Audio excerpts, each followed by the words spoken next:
बिस्मिल्लाहिर्रहमानिर्रहीम। अस्सलाम वालेकुम। इस वीडियो में मैं आपको 10 फरवरी बरोज़ बुध सुप्रीम कोर्ट ऑफ पाकिस्तान में जो दूसरा इंपॉर्टेंट केस था उसकी समाअत का अहवाल बताऊंगा। इससे पहली वीडियो में मैं आपको बता चुका हूँ सुप्रीम कोर्ट में काजी फैसल साहब ने जो सो मोटो लिया था इमरान खान साहब के खिलाफ, उसकी समाअत में क्या हुआ।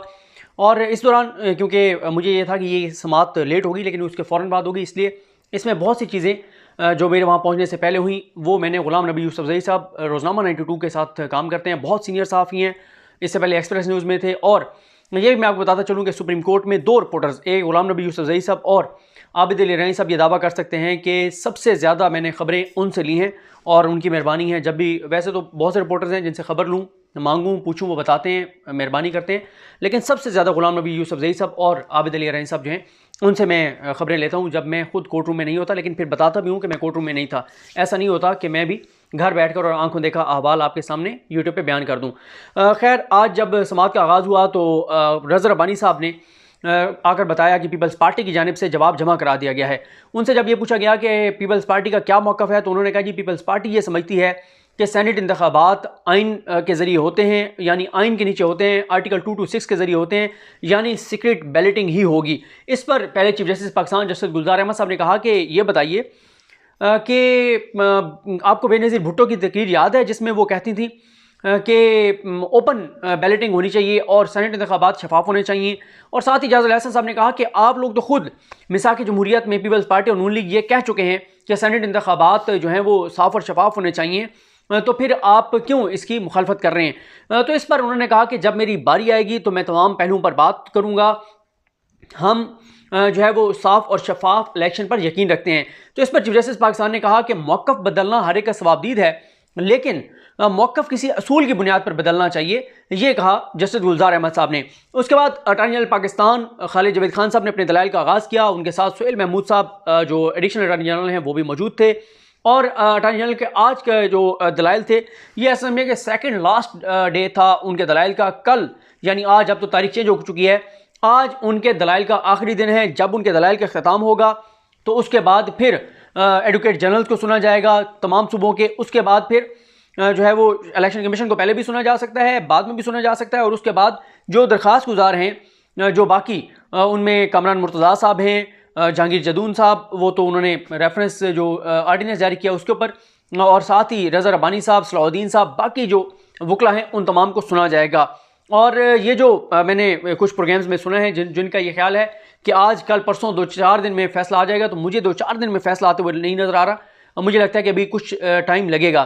खैर, अटॉर्नी जनरल पाकिस्तान आए, उन्होंने दलाइल का आगाज़ किया और उन्होंने कहा कि क्योंकि वो सुप्रीम कोर्ट के फैसलों के हवाले दे रहे हैं, जो सुप्रीम कोर्ट के फैसले हैं, जिन सुप्रीम कोर्ट के फैसलों में इलेक्शन की शफाफियत पे जोर दिया गया है, अटॉर्नी जनरल पाकिस्तान और इंडिया के उन फैसलों का तफसील के साथ हवाला दे रहे हैं। आज अटॉर्नी जनरल पाकिस्तान खालिद जावेद खान साहब ने इस पॉइंट को इस्टेब्लिश करने की कोशिश की कि सुप्रीम कोर्ट अगर कोई अपना असासा छुपाता है उसको नायल कर देती है, अगर कोई झूठ बोलता है बयान हल्फी में उसको नायल कर देती है, अगर कोई अपना अकाउंट छुपाता है उसको नायल कर देती है, अगर बयान हल्फी में वो कहता है कि दोहरी शरीयत नहीं रखता, झूठ बोलता है, उसको नायल कर देती है, जाली डिग्री पे नायल कर देती है। यहाँ वो कहते हैं कि उन्होंने हवाला दिया हबीब अकरम साहब के केस का, जो हबीब अकरम की दरख्वास्त थी, बैरिस्टर साद रसूल ने वो केस लड़ा था जब 2018 के इंतखाबात से पहले कागजात नामजदगी में तब्दीली की गई और बहुत सारी चीज़ें निकाल दी गई। तो उस वक्त उन्होंने जो हबीब अकरम साहब की दरख्वास्त पे दलाइल दिए थे साद रसूल साहब ने, और उसके बाद वो मामला फिर सुप्रीम कोर्ट में भी आया साकिब निसार साहब के दौर में, और ये कहा गया कि ये तमाम मालूमात जो तफसीलात निकाली गई हैं,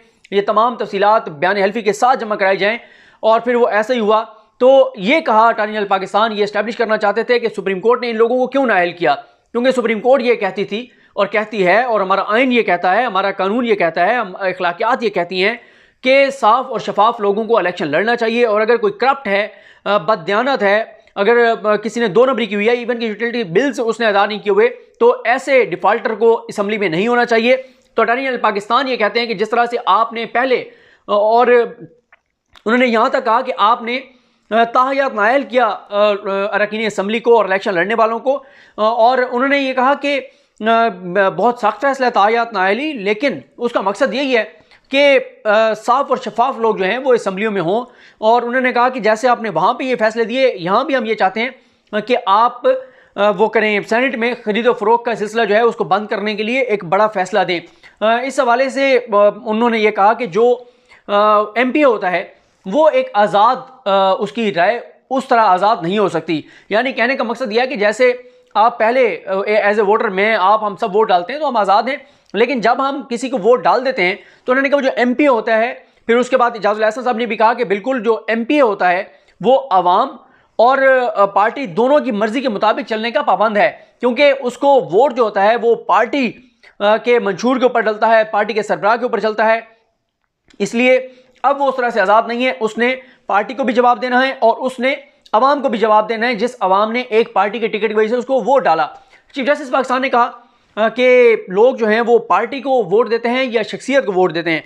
तो अटॉर्नी जनरल पाकिस्तान ने कहा कि लोग किसी भी पॉलिटिकल पार्टी की जो शख्सियत होती है, जो लीडर होता है, तिलिस्माती उसकी जो शख्सियत होती है उसकी वजह से उसको वोट देते हैं। उन्होंने कहा कि जैसे मुस्लिम लीग को कोई नहीं जानता था, लेकिन कायद-ए-आज़म मोहम्मद अली जिन्नाह की वजह से मुस्लिम लीग को वोट डाले गए।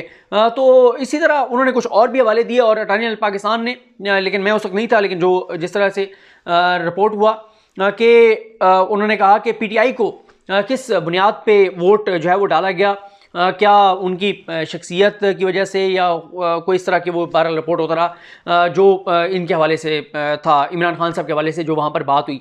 उसके बाद उन्होंने कहा जो बहुत बड़ा, जब मैं पहुंचा उस वक्त एक बहुत बड़ी बात उन्होंने की अटॉर्नी जनरल पाकिस्तान खालिद जवेद खान साहब ने, जो PDM का बार बार मुतालबा आ रहा है। PDM ये कहती है कि अगर आपने सेनेट इंतखाबात सेनेटर्स के ओपन बैलेटिंग के जरिए कराने हैं तो फिर आप चेयरमैन सेनेट के इंतखाबात भी ओपन करवाएं, शो ऑफ हैंड के जरिए करवाएं। उस पर अटॉर्नी जनरल पाकिस्तान ने कहा कि अगर सुप्रीम कोर्ट ये कह दे कि आप चेयरमैन सेनेट के भी ओपन करवाएं तो हम कराने को तैयार हैं, हमें कोई मसला नहीं है। लेकिन मसला ये है कि आइन के तहत होते हैं चेयरमैन सेनेट के इंतखाबात और उसमें सीक्रेट बैलेटिंग है। अगर सुप्रीम कोर्ट कह दे ओपन बैलेटिंग तो हम ओपन वोटिंग करवा देंगे, हमें कोई मसला नहीं है। तो अपोजिशन और PDM का जो मुतालबा है, पहली बात तो यह है कि उन्होंने बगैर सोच समझ के ये मुतालबा कर दिया है। अगर वो अपने किसी अच्छे कानूनदान से पूछ ले तो उन्हें बता देगा कि ये आइन में लिखा हुआ है, इसलिए ओपन नहीं हो सकते। और उसके लिए अटॉर्नी जनरल ने कहा कि अगर सुप्रीम कोर्ट ये कह देती है कि ये भी आप ओपन करवा लें तो हम करवा लेंगे, हमें कोई मसला नहीं है। उसके बाद इजाज़ुल एहसन साहब ने उनसे कहा, अटॉर्नी जनरल पाकिस्तान से, कि ये बताएं कि अगर कोई अपनी पार्टी के कैंडिडेट को बजाय किसी और को वोट देता है तो क्या वो MP बददियानत तस्वुर होगा। उन्होंने कहा कि मैं ये नहीं कहता कि वो बददियानत तस्वुर होगा, लेकिन यह है कि मैं तो ये कहता हूँ कि बस वो खुलकर बताए कि मैंने अपनी पार्टी के खिलाफ वोट डाला है। और उसके बाद इजाज़ुल एहसन साहब ने कहा कि इसका कंसिक्वेंसेस क्या होंगे, इसके नताइज क्या होंगे। उन्होंने कहा इसका सबसे बड़ा नतीजा ये है कि वो अवाम की नज़रों में गिर जाएगा, वोटर्स की नज़रों में गिर जाएगा, और किसी भी ईमानदार सियासतदान के लिए इससे बड़ी सज़ा नहीं हो सकती कि वो वोटर और अवाम की नज़रों में गिर जाए। और अगर कोई अपनी पार्टी पॉलिसी के खिलाफ वोट डालेगा तो फिर फौरी तौर पे तो उसकी नाअहली नहीं बनती, और वो कहते हैं होनी भी नहीं चाहिए। लेकिन ये ज़रूर है कि आने वाले इलेक्शन में लोग उसको उस बात का बदला लेंगे और उसको सज़ा देंगे। उसके बाद चीफ जस्टिस पाकिस्तान ने कहा क्या आइन बनाने वालों के जहन में ये चीज़ें नहीं थी कि ये सेनेट इंतखाबात के वाले से इन चीज़ों के बारे में। तो उस पर अटॉर्नी जनरल पाकिस्तान ये कहते हैं कि मैं पहले भी ये कह चुका हूँ कि उस वक्त आइन बनाने वाले 1973 का आइन बनाने वालों को तसव्वुर भी नहीं होगा कि कभी ये वक्त आएगा कि नोट चलेंगे बैग भर के और ख़रीदो फरोख्त होगी। और उन्होंने उस वीडियो का इशारों में और ओपनली भी जिक्र किया कि तस्वीरें आ चुकी हैं, वीडियोज़ आ चुकी हैं कि किस तरह से ख़रीदो फरोख्त हुई और किस तरह से जो है वो किया गया, लोगों को ख़रीदा गया और बेचा गया और अपने वोट बेचे गए। तो चीफ जस्टिस पाकिस्तान का कहना था कि वो उस वक्त चीज़ें और वो इतने भी सादा नहीं थे जिस तरह से आप ये बात कर रहे हैं। उसके बाद अटॉर्नी जनरल पाकिस्तान ये कहते हैं कि जब एक और बात हुई कि अगर कल को कोई और हुकूमत आती है और वो फिर उसको सीक्रेट बैलेटिंग कर देती है तो फिर क्या होगा। तो उस पर अटॉर्नी जनरल पाकिस्तान ने कहा कि सुप्रीम कोर्ट कहीं नहीं जा रही, सुप्रीम कोर्ट मौजूद होगी और जब ये फैसला हो जाएगा ओपन बैलेटिंग का तो फिर सुप्रीम कोर्ट उनको सीक्रेट बैलेटिंग नहीं करने देगी, क्योंकि सुप्रीम कोर्ट यही चाहेगी कि साफ और शफाफ इलेक्शन होने चाहिए। यहाँ पर जब उन्होंने 1973 का जिक्र किया, उन्होंने ये कहा कि जब ज़ियाउल हक आए तो जनरल ज़ियाउल हक ने भुट्टो के खिलाफ वाइट पेपर जारी करने के लिए, उनकी करप्शन पकड़ने के लिए उन्होंने बहुत सी कमेटियाँ बनाई, टीमें बनाई और उन्होंने बहुत सी कोशिश के बाद क्या निकाला उनके खिलाफ। एक ही चीज़ निकाली और वो ये थी कि उन्होंने क्लिफ्टन उनकी जो रिहाइश गाह थी वहाँ के लिए जो AC मंगवाए, उन ACओं की ड्यूटी जो है वो मुकम्मल नहीं पे की गई। उन्होंने कहा ये उन्होंने कुल जो है उनके खिलाफ करप्शन निकाली थी। फिर उसके बाद इजाज़ुल एहसन साहब ने कहा कि अगर जमहूरियत बरकरार रहती और दरमियान में मार्शल लॉ ना लगते और जमहूरियत बरकरार रहती तो शायद पैसा ना चलता। और साथ ही अटॉर्नी जनरल पाकिस्तान ने यह कहा कि अगर कोई MP ये कहता है कि पार्टी को जो है वो, ये जो एक बात आ रही है कि अगर पार्टी किसी गलत बंदे को टिकट नामजद करती है सेनेट के लिए, तो क्यों MP वोट दे? तो उन्होंने कहा कि MP के पास इख्तियार ये ज़रूर है कि वो पार्टी के अंदर इस चीज़ पे बात करे, एतराज़ करे कि ये उम्मीदवार ठीक नहीं है, इसको नहीं देना चाहिए टिकट, इसको नहीं नामजद करना चाहिए। लेकिन जब पार्टी उसको टिकट दे देती है, जब पार्टी उसको नामजद कर देती है, तो फिर जो MP है उसको जो है वो पार्टी पॉलिसी पर अमल करते हुए उसको पार्टी के नामजद करदा लोगों को वोट देना चाहिए। अटॉर्नी जनरल पाकिस्तान ये भी कहते हैं कि जब पार्टी अपना एक मंशूर देकर आती है, मुंतखब होती है, फिर उसको उस मंशूर पर अमल दरामद करना होता है, उसके लिए जवाब देना होता है। लेकिन अगर पार्टी के MPs सेनेटर उनके मुंतखब नहीं करेंगे और सेनेट में उनके पास अक्सरियत नहीं होगी या जितने उनकी सीटें बनती उतनी नहीं होंगी, तो वो अपने वो वादे कैसे पूरे कर सकते हैं, वो अपना मंशूर कैसे वो मुकम्मल कर सकते हैं। तो इसलिए MPs के लिए ज़रूरी है कि वो पार्टी के उसके मुताबिक वो वोट डाले जो पार्टी कहे। ये मुख्तसर मगर जामे अहवाल मैंने आपके सामने रखा। बहरहाल और बहुत सारी अभी चीज़ें रहती हैं, नेक्स्ट वीडियोज़ में करेंगे। और मैं ईसा नकवी साहब के साथ एक 5 वीडियोज़ की सीरीज़ की थी जो बाइडन के आने के बाद इंटरनेशनल जो चीज़ें चल रही हैं, उसकी तीसरी वीडियो मैं सुबह पाकिस्तानी वक्त के मुताबिक 10 बजे अपलोड कर दूँगा। और आज का दिन इंपॉर्टेंट है, सुप्रीम कोर्ट में 2 केसेज़ हैं, इस्लामाबाद हाई कोर्ट में इंपॉर्टेंट केसेज़ हैं, बहुत कुछ है। आज मज़ीद वीडियोज़ पर बात होगी। मुझे अपनी दुआ में याद रखें। अल्लाह करीम हम सबका हामी नासरो। अल्लाह हाफ़िज़।